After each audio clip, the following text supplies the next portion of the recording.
Buruh TKBM Pelabuhan Panjang kembali unjuk rasa tuntut bayar tunggakan BPJS Kesehatan.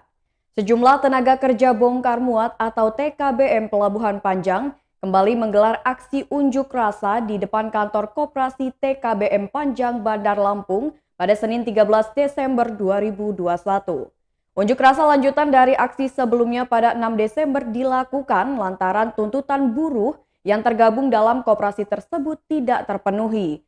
Oleh karena itu, aksi unjuk rasa yang diperkirakan diikuti oleh ratusan buruh TKBM ini menuntut hal yang sama. Ketua Federasi Serikat Buruh Kimia Industri Umum Farmasi dan Kesehatan, Konfederasi Serikat Buruh Sejahtera Indonesia, Anif Juwardi mengatakan belum ada kata sepakat dari aksi UNRAS pekan lalu, yakni menuntut Koperasi TKBM Panjang segera melakukan pembayaran BPJS Ketenagakerjaan yang sudah menunggak selama beberapa tahun belakangan. Anif mengatakan bahwa dalam kesempatan ini juga mereka mempertanyakan kepengurusan di bawah pimpinan Agus Sujatma selaku Ketua Koperasi TKBM Pelabuhan Panjang yang menurut kami tidak transparan terkait pengelolaan dana.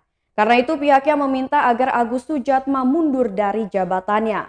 Selain itu buruh juga menuntut kenaikan upah buruh bongkar muat Pelabuhan Panjang yang dinilai masih terlalu rendah hingga saat ini.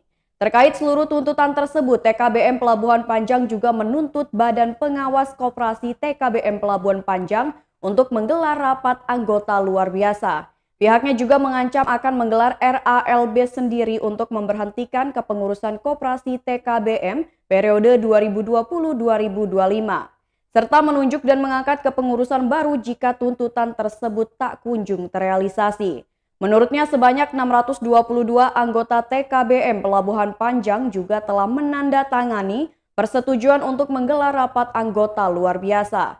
Pihaknya juga mengancam untuk tidak membubarkan diri jika semua tuntutan tersebut tidak dipenuhi. Anif mengatakan bahwa mereka akan mundur sebelum Ketua Koperasi TKBM Pelabuhan Panjang periode saat ini mundur. Lebih jauh, ia menjelaskan untuk tunggakan pembayaran BPJS Ketenagakerjaan diketahui senilai 7 miliar rupiah. Adapun tunggakan tersebut mulai dari tahun 2017 sampai dengan 2021. Padahal selama ini upah buruh langsung dipotong untuk pembayaran iuran BPJS Ketenagakerjaan. Sementara itu Kapolsek Panjang Kompol Adit Priyanto mengatakan pihaknya ikut melakukan pengamanan demo tersebut. Menurutnya aksi yang dilakukan para buruh TKBM ini terbilang kondusif. Artinya mereka tidak anarkis, sudah mengikuti aturan untuk menyampaikan pendapat. Adit menambahkan peserta unjuk rasa diminta tetap menjaga ketertiban dan kelancaran lalu lintas sekitar area pelabuhan. Silakan sampaikan pendapat sesuai dengan koridor yang ada. Jangan sampai ada yang terprovokasi sehingga melakukan hal yang bertentangan dengan hukum.